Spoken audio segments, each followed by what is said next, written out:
नमस्कार दोस्तों, स्वागत है मेरे यूट्यूब चैनल में। तो आज हम फिर से केमिस्ट्री का ये मेरा डे 2 है, ठीक है। तो यहाँ पे मैं ऑलरेडी पहले भी मेरा ये 13 क्वेश्चन तक वीडियो डाला हुआ है, अपलोडेड है।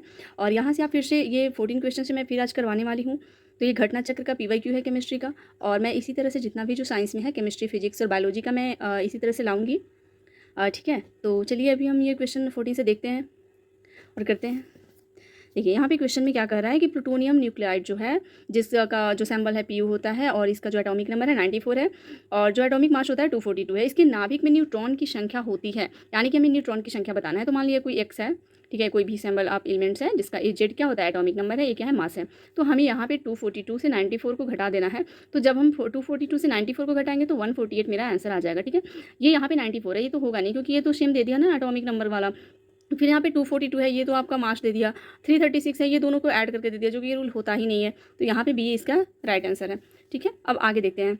एक तत्व के समस्थानिक अलग अलग होते हैं, मतलब कह रहा है कि एक तत्व है, ठीक है। समस्थानिक और समहारिक जो होता है ना, वो क्या है। समस्थानिक में क्या होता है ना कि आपका जो इलेक्ट्रॉनिक नंबर जो होता है वो सेम होता है, लेकिन जो मास नंबर होता है वो भिन्न भिन्न होता है, यानी कि अलग अलग होता है। तो यहाँ पे बोल रहा है कि प्रोटॉन की संख्या में, यहाँ पे हमें अलग अलग क्या ही पूछ रहा है। तो क्या प्रोटॉन की संख्या अलग अलग होती है? नहीं, क्योंकि इलेक्ट्रॉन की संख्या बराबर प्रोटॉन की संख्या होता है, तो ये भी अलग अलग नहीं है, तो हमेशा समान होता है।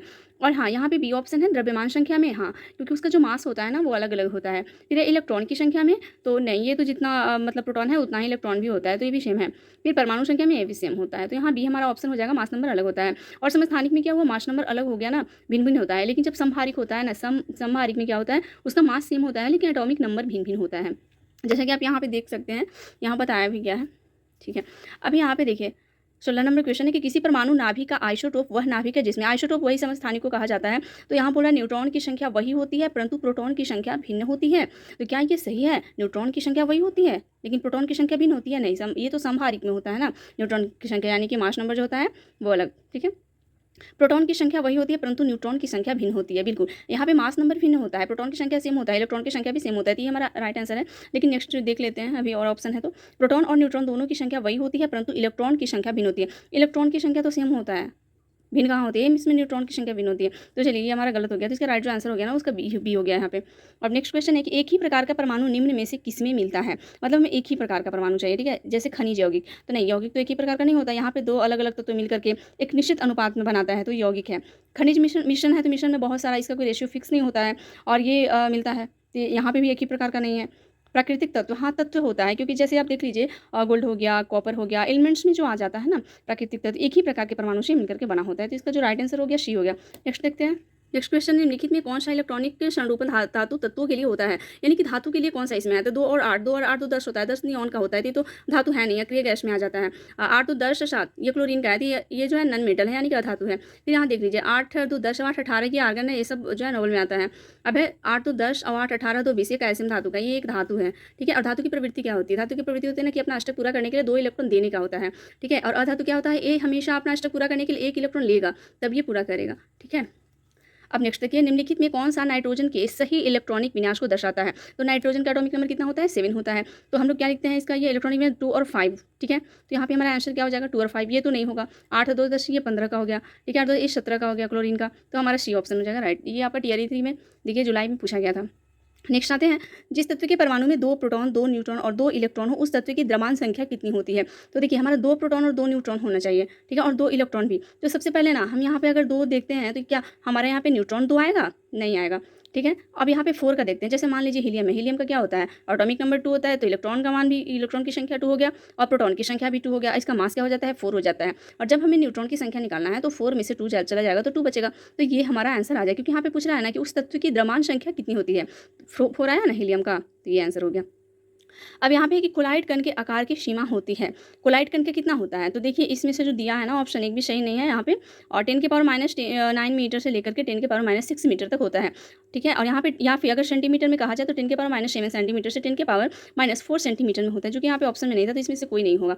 अब नेक्स्ट देखिए आते हैं, आधुनिक परमाणु प्रतीक द्वारा प्रस्तावित विधि पर आधारित है, यानी कि किसने दिया था आधुनिक परमाणु जो प्रतीक था, जो सैम्बल था, किसने, तो ये आपका बर्जेलियस ने दिया था। ये बोर्ड जो है नील्स बोर्ड नहीं, ये तो परमाणु का संरचना का मॉडल दिए थे, ठीक है। और डाल्टन भी नहीं दिए हैं, थॉमसन तो जो प्लम पुडिंग मॉडल इनका जो फर्स्ट आया था वो है, तो ये लोग नहीं, बर्जेलियस का दिया हुआ है। अब नेक्स्ट है निम्नलिखित में से किस तत्व की परमाणु त्रिज्या सबसे बड़ी होती है। ये काफ़ी पूछता है और ये देखिए टीआरई में आपका 11th-12th में ये पूछा गया है। ये पीरियोडिक टेबल से है, ठीक है। लिथियम है, बेरिलियम है, बोरॉन है। तो यहाँ पे हम देखेंगे किस तत्व की सबसे बड़ी है। तो जब हम लेफ्ट से राइट की ओर जाते हैं ना तो त्रिज्या घटती जाती है, और जब हम ऊपर से नीचे आते हैं तो क्या होगा, त्रिज्या बढ़ती है। तो ये तो मैं लिथियम, बेरिलियम, बोरॉन दिया है, यानी कि लिथियम का कितना होता है एटॉमिक नंबर 3, बेरिलियम का 4, बोरॉन का 5 होता है। तो जब हम यहाँ से देखिए लिथियम, बेरिलियम, बोरॉन, जब हम ये 1 2 3 हुआ ना, तो जब इधर जाएंगे तो ये तो घटती जाएगी ना। तो इसमें से सबसे बड़ा किसका हुआ, तो लिथियम का हुआ। यहाँ पे हमारा लिथियम आंसर हो जाएगा। चलिए नेक्स्ट देखिए, हाइड्रोजन परमाणु के एन में स्थिर कक्ष का अर्धव्यास जो होता है किसके समानुपाती होता है। तो अर्धव्यास जो होता है देखिए n² है, ठीक है। या फिर त्रिज्या जो होता है ना कक्ष के स्क्वायर के समानुपाती होता है। जो कक्ष होता है ना उसका त्रिज्या क्या समानुपाती होता है। तो हम यहाँ पे क्या देख रहे हैं, ये तो सब व्युत्क्रमानुपाती है, व्युत्क्रमानुपाती है। समानुपाती कौन है, n² का। त्रिज्या की तो पूछ रहा है ना, अर्धव्यास। अर्धव्यास मतलब क्या, यानी कि त्रिज्या।